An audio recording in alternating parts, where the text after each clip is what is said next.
Hello and welcome to Fixed, the podcast by the Fixed Media, where we unpack media insight and take you behind the scenes of editorial decision, strategy, and innovation in the industry.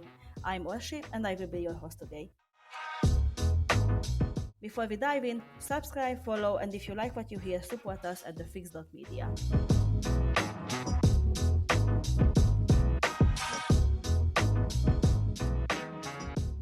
Today we're going to talk with Maja Vasić-Nikolić, a media development expert from Serbia, and we're going to talk about the topic of media resilience and how newsrooms adapt and manage risk in difficult times, especially now in Serbia. There are lots of news about what's happening in Serbia, and now more and more people are paying attention on what's happening in this country, so we're going to talk about this topic as well. Hello, Maja. Thank you for joining to this podcast show. Hi, and thanks for having me. So maybe let's just give like a little roundup of what's happening at the moment in Serbia. Like, what is the context? Why we need to talk about media resilience in Serbia? Okay, I will just maybe start with a bit of context in terms of like passage of time as well here. As you know, Serbia was a part of Yugoslavia, and there was this war, which resulted in having 6 republics, etc. But what is important to say is the role of media in this war was really, really present, and the way the information was communicated to the audience, the amount of propaganda, the amount of hate speech that we were all exposed to in the 90s has actually left its consequences nowadays as well, especially bearing in mind that some of the key people, let's say key officials from this 90s era have made a return or have never actually left the political scene, including our very own President Vučić, who is known for being the Minister of Information in 1999, when, as you may know, journalist Slavko Ćurija was murdered. And this murder, just like 2 other, have never been solved. So Serbia comes from a past filled with a very dynamic media situation and a fair amount of propaganda, which is it's completely surrounding us. In the last 12 to 13 years, since the current regime is in power, the amount of pressures of different kinds against the media that reporting public interest has increased. The role of tabloids, which in other countries are usually related to celebrities, and so that sort of content, infotainment, let me put it like that, has been used to do something we call character assassinations of anybody who is critical of the regime. So I have to say, before we came here, I just looked at some of the digits with regards to, for example, safety of journalists in the last couple of years, just to paint a picture where we are at now. So, for example, there is a network called Safe Journalist Network that records different types of incidents against journalists since 2016-17. I will not bother you with those era, but let me just say that in 2022 there was 137 incidents against journalists. The next year, 2023, it was 187. In 2024, we had 168. And as of November this year, we have 255 incidents against journalists. 96 were physical, often including the actual police. So why this number has increased now, it's of course probably the answer to what is the current situation now in Serbia. As you may know, we had a series of horrendous crimes that took place in the last couple of years, from the school shootings in one of the elementary schools, followed by another mass shooting, and then in November last year, on the 1st of November, this tragedy where 16 people lost their lives. What followed was this huge uprising, primarily by the students, followed then by the citizens, and in the midst of all these happenings, there's always journalists who are trying to report professionally about it. So one thing that is definitely important to understand is that the way this regime in Serbia functions is by creating parallel realities, whereas people who are watching something we call pro-regime or regime media don't have a clue, don't have information about what is really happening in the world. So they still believe that Serbia is so-called economic tiger in the Balkans, that we are the leader in every aspect, that there is this number of foreign countries that are trying to destroy our economy, that they are trying to get rid of the president. There have been talks about almost assassinations attempts, etc. But it all serves to feed this propaganda machinery that keeps 1% of our population completely uninformed about information of public interest. And then on the other side, there are media and journalists who are resolved to report in public interest.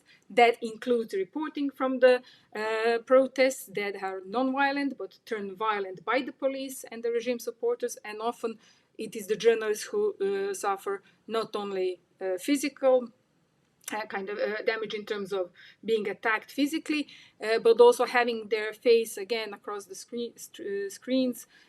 Also results in threats online, offline threats, threats to destroy or burn the newsrooms, etc., by those people who really believe in the regime propaganda. So you mentioned, like, I think especially if you're talking about media and freedom of speech, it has lots of layers, right? Like journalists and media workers have lots of kind of pressures and issues from different reasons. What do you think? What if you would need to name a couple of like main pressures that you would highlight as like these are the most burning questions at the moment for independent newsroom in Serbia? What would be? Okay, I have to highlight one specifically nuanced thing about our government. So a couple of years ago, maybe it was like 2021, I can't remember right now, when Independent Journalists Association of Serbia, that I was heavily involved in for like 15 years, we had we had an event where we kind of shared the findings of this, the research that we are doing on freedom of media and safety of journalists, and the word pressure came up quite often. The response from the representatives of the government is that pressure is not a criminal act. So basically, you cannot really seek, I don't know, justice in the court of law for being put under pressure. So this kind of opened a whole scale of options for everybody to put pressure on journalists and media that report in public interest. But having said that, I think the political pressure, and we should talk about what it is the all-encompassing one. Why I say we should talk about what it is, because political pressure coming from the top of the government, usually from the words, from the mouths of our president and his and the premier and everybody in the government, kind of tends to reflect on the members of the parliament and then on the media, both so-called tabloid like Informer, but also mainstream like Politica, because they're catering for two different audiences. While, for example, Informer is being consumed by the majority of population that tends not to be highly educated or have developed skills for critical consumption of media. Politica Daily audience tends to be more educated. So even the wording and how the media is described, those who are criticizing media, changes depending on who you are talking about. And what they are usually talking about is that media that are criticizing the government are fascists, that they want to destabilize the country, they want to assassinate the prime minister or the president now, because he kept changing roles. They mean harm, they are foreign mercenaries, and this political influence that they have on mainstream media, tabloid media, very easily then lives on social media. It just kind of gets spread around and ends up in threats and physical violence against journalists, but also it sends a signal to, for example, public enterprises or private companies that may, in one or the other way, consider, for example, advertising in such media, to kind of reconsider it and think about their own benefits. Like if we are going to advertise in, for example, Vreme or Radar, these are independent weeklies, we might get sanctioned by the state, by the regime, and the satellites. So from that point of view, this political pressure that grows everywhere else is the most important. And we often say there is a lack of political will to solve any problems in Serbia, and this is why those are related in general. Because everything comes, unfortunately, from the political aspect of Serbia and the president and the regime here. You mentioned this conference, and also I think if someone is following the situation, it's clear to see that year by year we have reports on how we are doing on freedom of speech, how Serbia is doing on media freedom. But I don't know if it has any effect. What do you think, in your opinion? Those reports, are they effective? So the question, I think it's more complex because it's not if they are not read, it is what is decided, what those who are in position of power or influence decide to do about it. So the Independent Journalists Association of Serbia and their colleagues around the region, gathered around Safe Journalists Net, produced this annual report already now for 6 or 7 years. I was a part of that team. I used to go to Brussels. I used to talk to European Commission, and not only them, I'm talking about other donors as well. Like, listen, guys, this is what the trends are. This is what's going to happen if we don't put more pressure on the government. The amount of pressure that's been put on the government to secure media freedoms and basic civil liberties, in my opinion, has been kind of blindsided or like put aside for other political gains, being Kosovo independence at that time. And we are talking about this 10 years ago, for example. Less? Okay. But this was like the idea that maybe if we keep Vučić happy, he will, this is me speculating, of course, he will be more prone to respond to calls for Kosovo independence and for us to acknowledge Kosovo. And on some occasions, we've been actually told rather cynically that is all that matters. And we would respond hopelessly, like, but do you want to wait for the whole civil society and media society of Serbia to be completely dismantled and destroyed, so one day Kosovo will have independence? What about us? What about people who live there? Unfortunately, I also found that those people who are in the possession of the reports that you mentioned may or may not have, intention to use it well, but it's all, again, politics. So politics at the level of the European Union, European Parliament, foreign embassies and foreign policies of different countries that have interest in Serbia. And of course, what we saw when this number of attacks on journalists kind of increased at the beginning of the year, some additional funds were asked to secure legal aid, to secure, the equipment, the gear, etc. And I happened to hear from some of the donor community that they have like 3 to 5 year plans, and they did not plan that as a cost, so they cannot add it. And then my question was like, so did you really take into consideration all the reports that we've been giving you? Why didn't you take us seriously? So this maybe would be the question, why nobody took us seriously. But then, not to relativize it, all over the world we have many things happening. The good thing now is that there has been a sharp change in the approach by the European Parliament. I don't know, you may be aware that there has been a resolution, and that resolution for the first time very clearly states what is wrong. Unfortunately, it came a bit too late for some of the citizens of Serbia. So if only they listened and they actually read it, and if only they could understand that maybe some, that is my personal opinion, that some geopolitical goals are there, but there are actually people living here and leaving this country because of the situation that we've been in the last 10 years, 20 years. What do you think? How do propaganda and state-controlled narratives shape the everyday information landscape for both journalists and for audiences? How do they shape? But the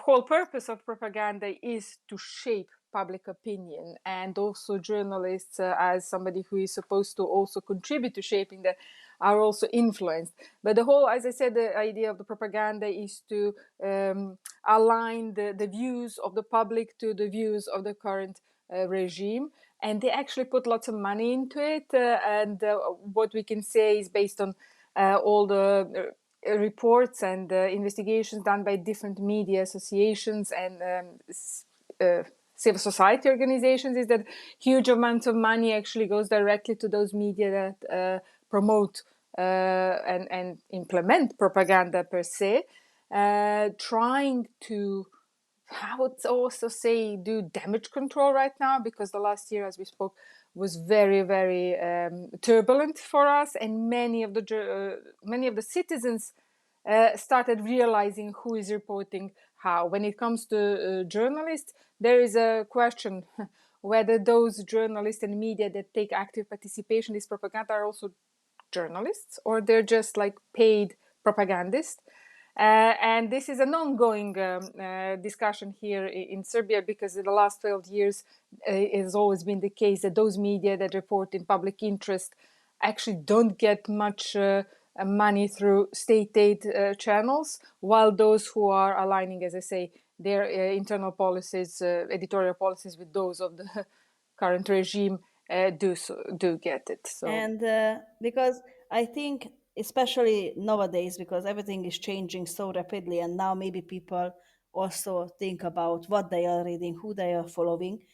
What do you think? Because it's already almost giving like half the answer. Like, how can media outlets rebuild the trust of the audience in such ecosystem? Is it just about focusing on doing what's right, or is there any sort of strategy that they can also implement to rebuild this sort of trust? Well, then again, the problem is, as we talked earlier, about the level of media literacy here and what trust is, especially if the audience is not aware of what propaganda and what information is, and they don't know to whom to trust anymore, because similar as the Trump did after Vucic, claiming that all media are the same, and in that way, putting them all in the same basket, with the whole reason to actually nurture this trust.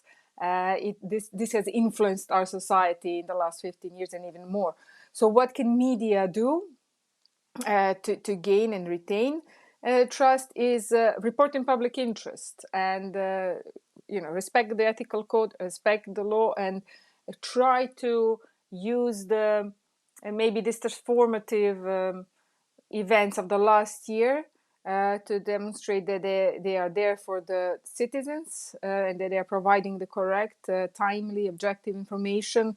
And by contrasting that information with those kind of that's overflowing the state media, which takes more than like 76% of the media market here, can point the citizens towards their direction, act as a lighthouse of some kind, or I think recently, I think in one media has the name compass as well, to navigate in this world of disinformation. My more serious concern is just the lack of interest to get news, which is kind of associated with all the new generations that don't even consume traditional media and online media, but are more drawn to social media. So they use social media as a source of information, and that has been proved in many countries not only in the Western Balkans, but worldwide. So it's about educating them about what information is, and this also gives an opportunity to media outlets that, if they use it carefully, if they approach their role in carefully, and the platforms such as let's say Instagram, TikTok recently has had a huge increase of let's say traffic, and how to use that to reach the audience that they are going to be the future let's say, buying customers, or I would say our future voters, and this is why they are important. So this is all is still in the realm of, I would say, testing and trying to find their way in the new world of social media. And that again carries other risks and challenges, especially if you know how megatech companies operate and how much damage they have done already to this to the media by having AI summaries, by indexing, by promoting certain media and not the other. And it's kind of, I think it's very challenging task I had, not only our media but also media globally. Like in the episode, sounds like we're a great match, and we couldn't be happier. If you'd like to strengthen our bond, support us by donating or joining our membership program. That's it. No more interruptions. Back to the episode. Talking about like educating people and also about staying sustainable, because I think not so many people realizing that it is difficult, not just for the journalists but also for the audience, to not sit up for the propaganda and for the communication, because it's everywhere.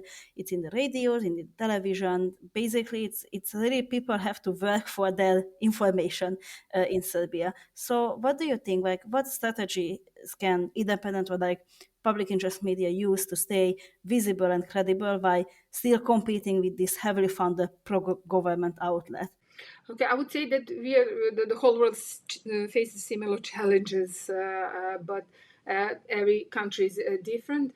As I mentioned, it is what the biggest, I think, problem for us is, and this is why I mentioned this 90s and this heritage that we have when it comes to propaganda and consumption of media, is that we either have those people who think they're all the same, we don't care, or are suffering from like the news fatigue. I don't want to know what's happening.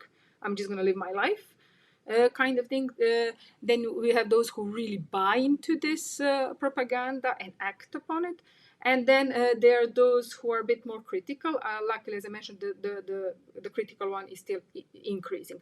But the biggest problem is the level of media literacy. I mean, if our citizens were more media literate, then they would be able to distinguish, to discern the media that reports in public interest and that of propaganda.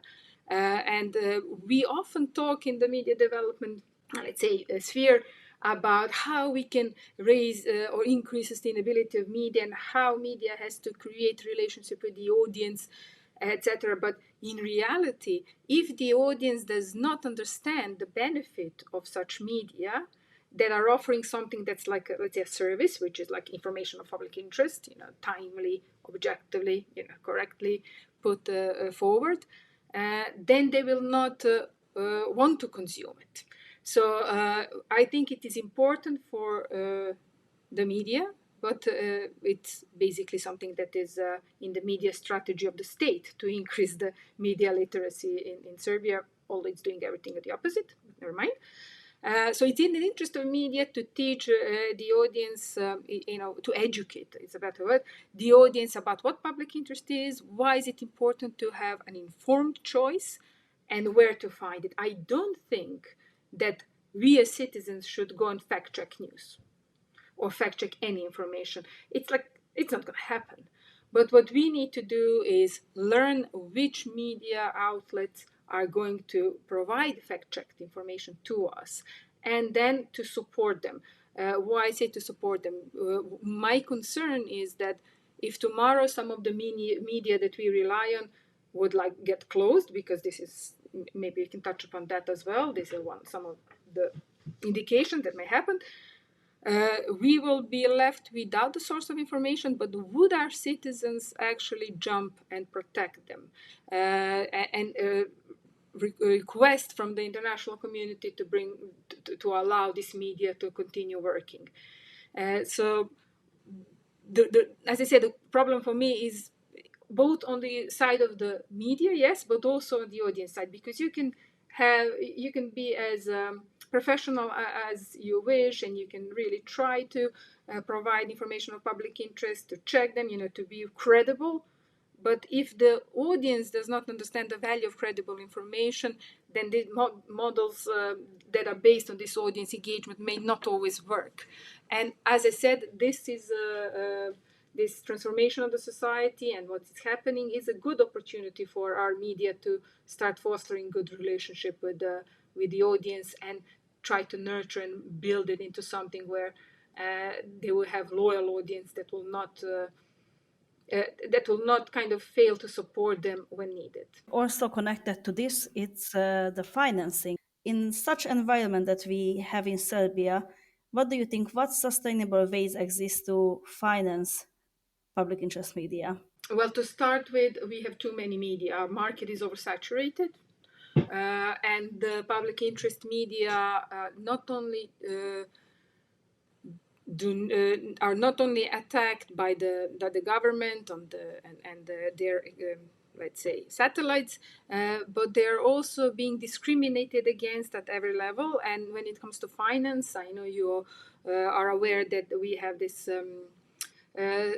financing scheme that is through our media strategy we introduced that the government or the local authorities should have an open call for projects, and the media should apply with the projects that are public interest. Then they get finances to implement these projects, and that in a way contributes to the media outlets, cash flow and finances. But in although this idea was very good on the piece of paper, once they started being implemented, it became clear that only the government affiliated in this and that way media received the money. At first it was a bit timid, but in the last couple of years it's been very, very direct. Which is again very funny, because then when you look at the media that receives the most money from the government and you look at the press council, like a list of who violates the ethical code the most, these are the same media. So we sometimes joke that we actually pay the media to spread disinformation and to lie to us. So in such market where you don't actually have a healthy market, where you have this intervention through state aid like that, it is very difficult for media to have a financial model. So there is like investment company called the United Group. You may know that they are the owner of N1, Nova S, and also Danas Daily, Radar Weekly, the bastions of let's say free reporting in public interest in Serbia. And that has been put under question because the government wants to take that finance away. There have been some evidence leaked by the OCCRP of conversations between the telecom, which is like state-owned representative, and United Group representative, which are in direct competition, about how they're going to resolve the issue of these independent media by kind of slowly removing them from the market. So in addition to that, for example, this is a political and economic pressure on them. So if we talk about solutions, I will be very brief here, but when all of this kind of came out, it took them some time, but then the news desk of this media actually got together, and they decided they will try to provide a counter offer to buy off, let me put it like that, the investment in those media to secure independence. They've submitted their offer. We are still waiting to hear, but it is like one way of trying to deal with it. Of course, the others are grants that are being received through different international organizations. With the closure of USAID, that has also been put under strain, but European Commission and some of the embassies, like the Swedish embassy, Dutch, Norwegian, are always kind of supporting that type of media. And lastly, when you talk about subscriptions, when you talk about circulation, that in generally should be like the basis of media work. So people who are buying content because they're supporting this media, but that is usually the least kind of amount of share of in the budget. They need to work more on that. We need to work more on that. But Serbia, as many of the Western Balkan countries, are a very poor country, and we are not very used to paying for content, especially if you can get things online for free. So additional kind of, again, education of the audience why that is important is needed, because unfortunately when it comes to commercial activities and advertising, the political pressure is so high that most companies do not want to advertise out of fear of backlash from the government. And that backlash can be tax inspection, being put on the blacklist when it comes to tenders, etc. So it's a tough game. We are talking about financing. What do you think? What is the role of international donors and their fundings in this situation? Well, sometimes I would say the international donors are also related to bilateral relationship between countries. In Hungary, things are slightly more complex because Hungary is already a member of the European Union. Whilst in Serbia, on our way to there, there are some conditions they can, make against us. You're a bit more in a more complex situation. But the role of the international donors is there. However, after the USAID withdrawal, it became very difficult. I think the number of the budget has completely kind of decreased. On the other hand, as you say, if one receives funds from the international donor, it is again targeted by the media, pro-government media, the politicians, and the president himself for being a foreign mercenary.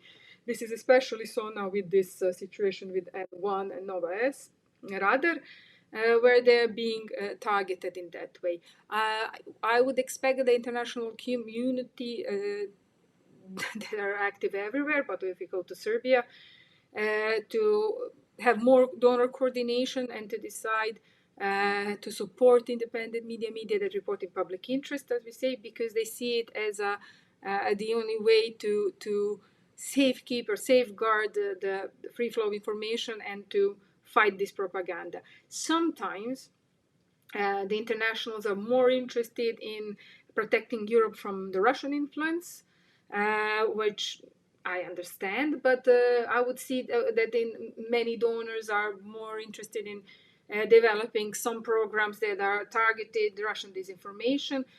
I always say that the best way to fight disinformation is to support professional, public interest information, to support those media that are already proven that they are doing the right job, because that is I think the best way to do it. So, I mean, we'll see what will happen next year. Many cuts are expected now that many of the projects that were ongoing in 2025 are reaching their end.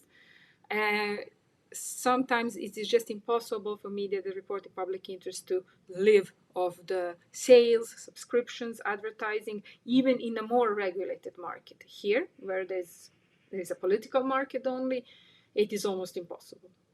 What about young newsrooms and young journalists? Because I think the older generation, it's not the first crisis for the older generation. I think in Serbia, people are just in crises one by one all the time. What about the young generation and also the young, like fresh newsroom, how they act and how they fight disinformation and propaganda? Do you think they are more resilient? Do you think that they have like big energies to bring into the game? I do hope they are, because what we've learned in the last year is that the youth are, in a way, somewhat more resilient to, let's say, political disinformation. They may not be more resilient to some of the other types of disinformation that we find in the realm of media, but when it comes to political one, the youth have demonstrated a bit stronger resilience than the older generations. We are talking about, use of AI. You have when my daughter, when I want to show something to my daughter, and says, "Well, that's AI." They know it straight away. But then going back to the younger journalist generations, they're actually bringing this kind of can you call it wisdom? I don't know, because wisdom comes with years, but this is more the experience, I think, and being born into this completely new context of internet and social media, while us, the older generations, are kind of not really haven't really found a common ground of how to work with it. So they can definitely bring in these new insights, what works, what doesn't work with the young audience. So this kind of rise of TikTok has been in the last year noted, that now all the media are trying to move to TikTok. And those media that have younger journalists who are in touch and appealing to the, again, younger population, and can explain somewhat complex topics in a more everyday language, understandable to these generations, and to explain why it matters, they will definitely be more successful than the let's call it the dinosaur ones, the ones that are keeping to the old traditional journalism. So this type of explainers, for example, different games that can put online, they actually serve purpose for to educate, not only inform or entertain the audience. They often come from the young and more creative journalists these days. Let's now really focus on resilience, because I think when people are working in media in Serbia, it's tough. What do you think? How to keep our not like how to keep the energy up? How to keep going in such circumstances that people has to face now in Serbia? Uh, Again, I think that this year was very turbulent, and what kind of came out in all of its bad things, there are many, really many in Serbia at all level, is something that I would call defiance. That some media are now even more interested in doing their job professionally. The more they're attacked, the more they are really kind of defiant about it. And this defiance is not only with the it's not only with the media. I think with the students' movement, there are many individuals that are more defiant now, that are braver. But if you look at what's been happening in the last 6 months, I witnessed live actions in Novi Sad on the, I believe, 5th of September, where you had this 3 female journalists working for N1 who were reporting live, and you can see that they're there, they're not going to go away, and that they really believe in what they're doing. So it is, I think that what can, it may be somewhat similar, although I was a child there, but I come from a journalist family, to what's been happening in the 90s, where you had a group of journalists, including the Independent Journalists Association of Serbia, that was actually established as a response to this pro-war mongering journalists of Milosevic regime. The need to fight what is happening with the correct information of public interest to spread the truth. So I think now when journalists are faced, and they are faced with lack of money, they might not have, how to feed their families next year, when we are faced with physical attacks, so something that hurts physically, and that is definitely psychological pressure, because they have to get up every morning and continue doing what they do despite being attacked on daily basis online. God forgive me, even sometimes on the events physically, but definitely verbally, by the highest of the highest in the state, the president. It's an act of courage and defiance just to go and continue reporting. So I cannot say more. I have a feeling that we have a very specific situation that has been happening for a long time, but it's far from normal in a way that how normal journalists will work. So this resilience might come also, as I say, from defiance, but also the fact that they know that they're doing their job right, and they know why they're there. And I hope and I believe the faith that the citizens will also recognize that and support them. So I think the real journalists are always in pursuit of truth, or follow the money, for that case, to quote the famous quote. And the higher the pressure is, and that the attacks, the journalists that are reporting professionally are more defiant. However, how long that would last, I cannot say. We are all humans. Looking ahead, what do you think? What structural or legal changes will be necessary to create an environment Well, this sort of resilience is no longer about survival, but really about growth and impact. Basically, it's important to know that the media strategy and the media legislations are not at all that bad. Like you can, it's common that basically the laws are adopted and you have like a tick box with the European Union, blah, blah. And actually many of journalist associations participated in the process of drafting it. But one thing is a law that's on the piece of paper, and the other thing is how is it being implemented. So with regards to legal challenges, I would say AI would be one of, and copyrights, those two connected, should be like something that we need to pay attention to. But will it bring more resilience? I'm not sure, because the problem we have here is not that the laws are bad, is that they are not being respected. So without the rule of law, we cannot really move forward. And if we had more rule of law and old laws, we would still be much better than we are today, if you know what I mean. I think it's important to first introduce the rule of law in full, and then we can talk about, having new laws. Although I think that some of the working groups are already drafting different laws, and the journalist associations are often considering that we are doing this for the future, regardless of where we are today. So once the change comes, we will at least have some good suggestions based on the European practice or the global practice with regards to, for example, AI and cybersecurity of media. Okay, that's not necessarily media legislation, but these are. And then finally, what do you think? What can Serbian media learn from other authoritarian or hybrid regimes in managing risk and safeguarding independence? When we talked earlier about this question, I couldn't really move out of this political struggle that we are kind of, captured in. So I was always thinking, yeah, but we've done it so much in the 90s with, getting different media to network and to distribute the news, solidarity, so exchange of content, etc.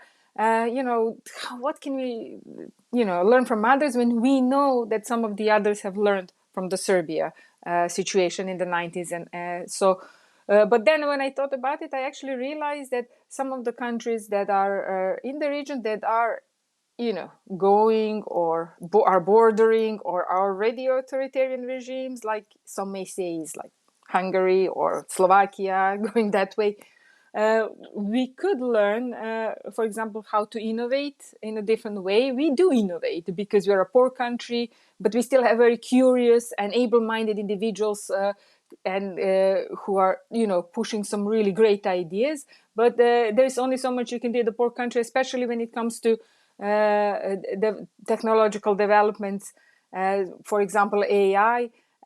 Usually people are afraid that AI is all about, journalists losing jobs. But I know through my work with Thomson Foundation, Thomson Media, that there are many media actually in Hungary and Slovakia, for example, that use AI to help the journalistic process and help journalists have more time to do their own, let's say, work. And this sort of stuff that is being on the cutting edge, especially in let's say European countries that are in this near or bordering authoritarian regimes, and also those that are, let's say, closer to Russia, where there's lots of, let's say, investment being made, because it's also a fight against the disinformation.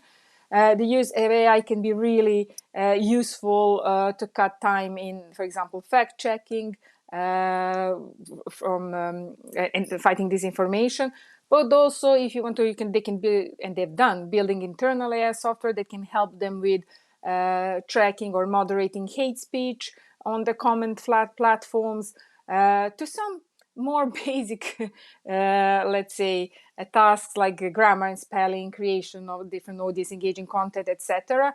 But that still doesn't leave journalists out of job. So I believe that there is lots of innovation in that type of media in such countries, because there's also a need to gain support from the audience. So using different innovative aspects there is something that we can learn about. And I mentioned this fear of job loss, because I think that usually in the media, when we talk about AI, there is a strong fear of losing jobs. But if AI is used properly, as I know and I've seen some examples in, for example, Hungary, then it doesn't mean job loss for journalists. It means better use of journalists' time. Now, when we talk about disinformation, since we are a country with minimum two realities, I think we could look into those countries and see how they're dealing with it. Although we thought we knew everything from the 90s, but with the new media, new types of challenges appear. But I also know that some of the media that Thomson Foundation worked with in the region had some really interesting and innovative ideas of how to engage audience, whether that's through special newsletters and campaigns, where basically the audience is turning towards the media in terms of being ready to pay for content, which is very important, and to pay to help media investigate some stories, etc., because they recognize their importance. And that has all happened as a result of innovative approaches to the audience and audience reach and retention. So we could be looking into those markets, although they are not much richer than ours, but mind you, Western Balkans and Serbia are quite poor markets. And, we are talking about citizens that are barely surviving on their monthly salaries and don't have any habits of paying for content. Thank you, Maja, for your insights, and thank you for being our guest. To everyone listening, thanks for tuning into Fixed. Subscribe wherever you get your podcast, follow the Fix online, and yes, we're now also on TikTok. Want to support our work? Visit the Fix.media and explore our new membership program.